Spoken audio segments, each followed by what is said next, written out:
सो welcome once again. हम discuss कर रहे थे सैम्पल क्वेश्चन पेपर आईपी का। अब ये है आपका पार्ट सी।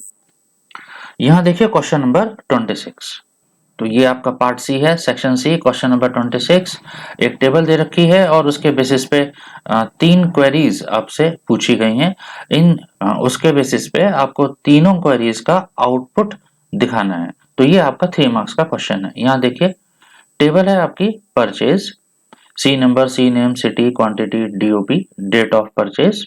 फर्स्ट क्वेरी है आपकी select length C name from purchase where quantity greater than 100। तो यहाँ जिनकी क्वांटिटी 100 से ज्यादा है उनके सी नेम की लेंथ आपको डिस्प्ले करानी है। तो यहाँ देखते हैं क्वांटिटी ग्रेटर देन 100 कौन कौन सी है। क्वांटिटी ग्रेटर देन 100 सिर्फ एक ही है, 150। इसमें जो सी नेम है वो है आपका गुरप्रीत। इस गुरप्रीत के अंदर कितने कैरेक्टर्स हैं? GURPREET, 8 characters. तो सेलेक्ट लेंथ की वजह से आपकी स्क्रीन पर आउटपुट आएगा 8। तो आपका आंसर राइट हैंड साइड पर देख लीजिए, पहला आंसर है 8। Second query select C name, तो इसमें आपको सी नेम डिस्प्ले कराने हैं from purchase where month date of purchase is equal to 3।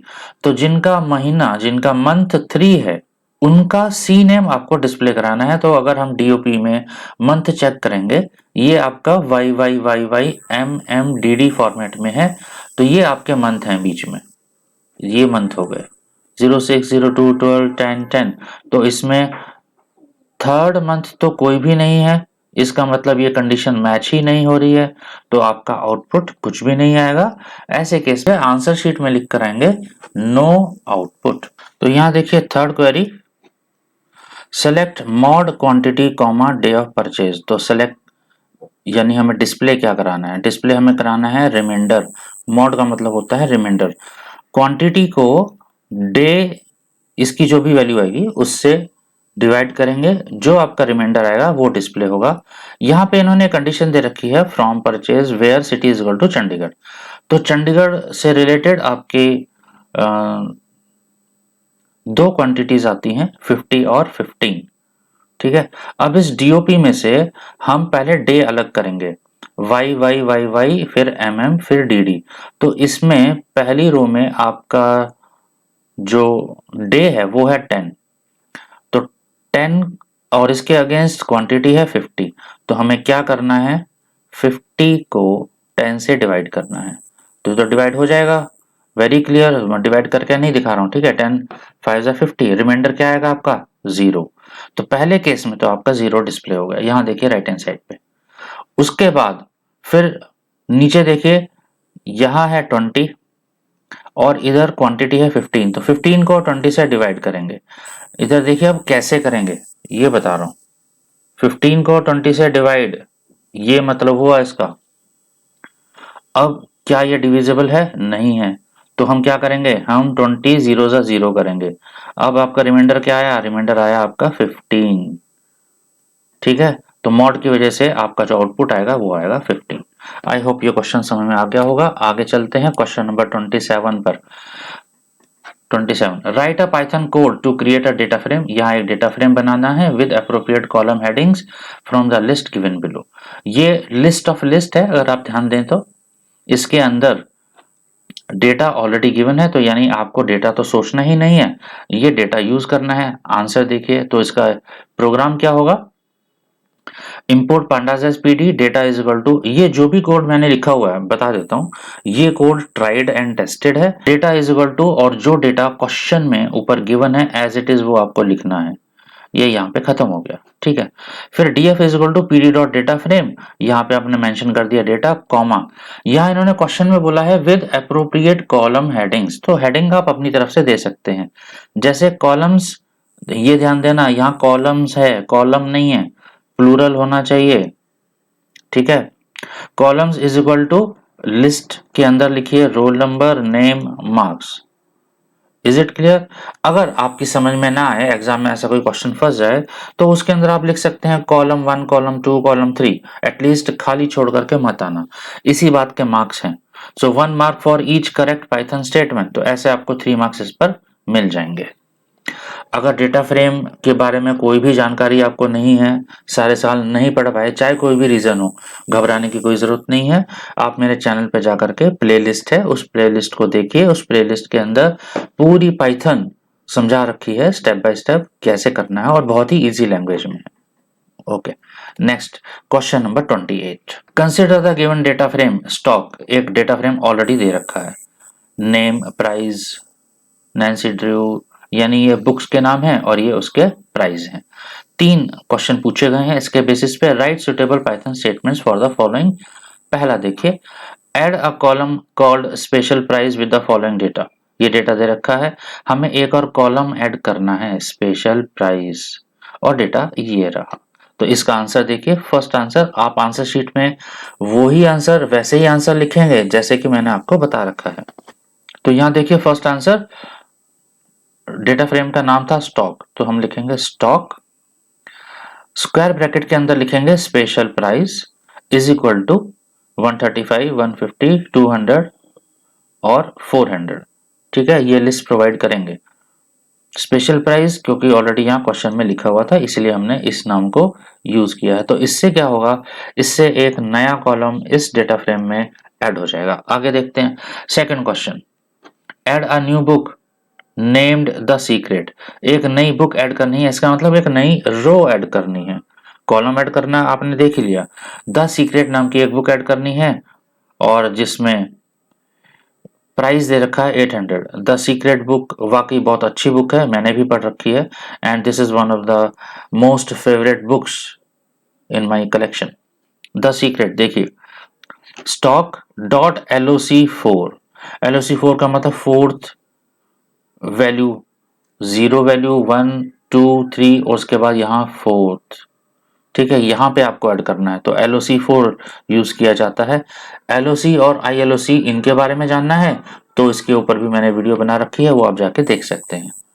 Is equal to the secret single quotes के अंदर, फिर कॉमा 800। तो ये आपका आंसर हो गया इसका। थर्ड देखिए, remove the column special price. अब आपको स्पेशल प्राइस कॉलम रिमूव करने को कहा गया है, तो इसके लिए ड्रॉप फंक्शन का यूज किया जाता है। यहाँ देखिए कैसे, stock is equal to stock dot drop और ब्रैकेट में नाम लिख दीजिए special underscore price, axis is equal to 1 यानी कि column, axis is equal to 0 का मतलब क्या हुआ, रो। तो आई थिंक ये क्वेश्चन भी क्लियर हो गया होगा। नेक्स्ट क्वेश्चन है आपका 29। Nader has recently shifted to a new city and school. She does not know many people in her new city and school, but all of a sudden, someone is posting negative, demeaning comments on her social networking profile, etc. उल्टे सीधे post करने लग गया। अब इस case study के basis पे कुछ क्वेश्चंस पूछे हैं। फिर यहाँ इन्होंने एक कंडीशन और दी है, she is also getting repeated mails from unknown people, every time she goes online she find someone chasing her online. पहला question, what is this happening to Nadar. Nadar के साथ हो क्या रहा है, इसके लिए टेक्निकल टर्म यूज की जाती है cyber bullying and cyber stocking. Cyber bullying परेशान करना, साइबर स्टॉकिंग एक तरह से पीछा करना, फॉलो करने की कोशिश करना, परेशान करने के लिए। So Nadar has become a victim of cyber bullying and cyber stalking, ये आपका पहला आंसर। सेकंड क्वेश्चन देखते हैं, what immediate action should she take to handle it. Immediately उसको क्या करना चाहिए। यहाँ देखिए answer, she must immediately bring it to the notice of her parents. सबसे पहले तो पेरेंट्स होते हैं, उनको बताना चाहिए, पर आजकल के बच्चे क्या हैं, वो पेरेंट्स से ही दूर भागते हैं, पता नहीं क्यों डर के। पेरेंट्स से कभी डरने की जरूरत नहीं है, ठीक है। Parents and definitely school authorities, क्योंकि ये लड़की स्कूल में है, कॉलेज में लिखा होता तो college authorities. And she must report this cyber crime to local police also with the help of her parents.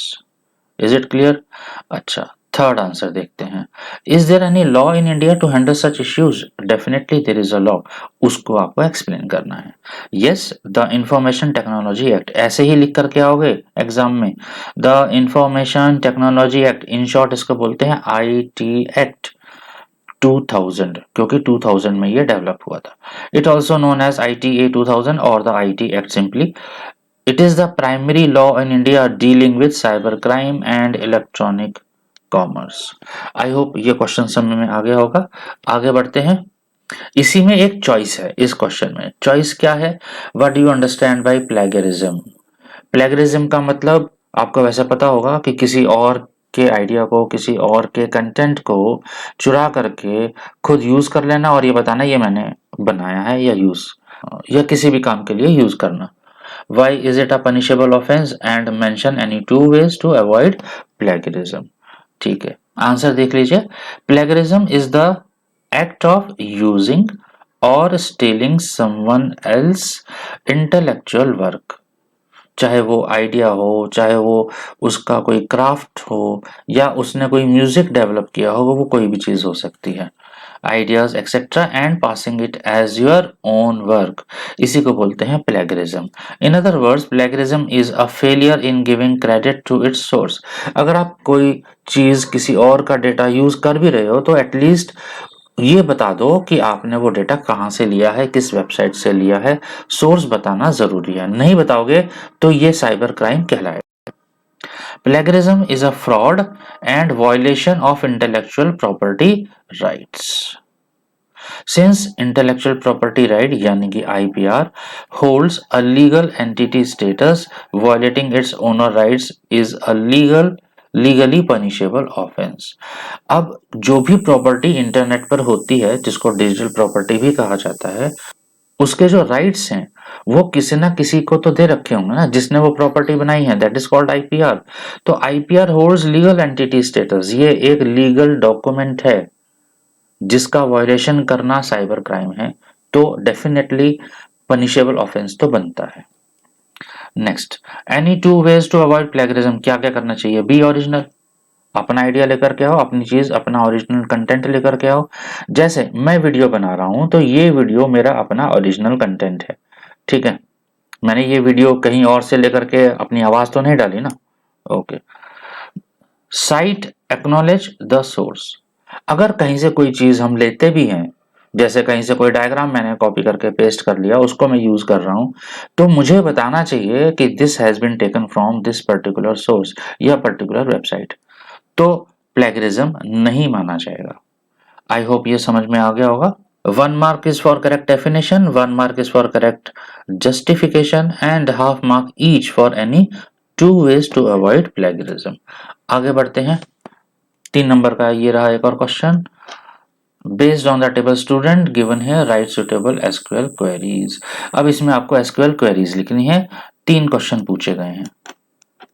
अब देखिए, कुछ बच्चे ऐसे होंगे जिनको MySQL बिल्कुल भी नहीं आता, तो उसके लिए आप वीडियो तो देख ही सकते हैं, मेरी बहुत सारी वीडियोस मैंने बना रखी हैं MySQL कैसे यूज करते हैं। फिर भी मान लो लास्ट मोमेंट पे आप भूल गए कि क्वेरीज कैसे लिखते हैं, तो आपको क्या करना है, आप इससे पहले एक क्वेश्चन था जिसमें क्वेरीज लिखी हुई थी और उनके आउटपुट आपको बताने थे, तो वहां से देख लीजिए ना क्वेरीज कैसे लिखते हैं, समझ में आ जाएगा। It is very very easy. Okay, यहाँ बढ़ते हैं आगे।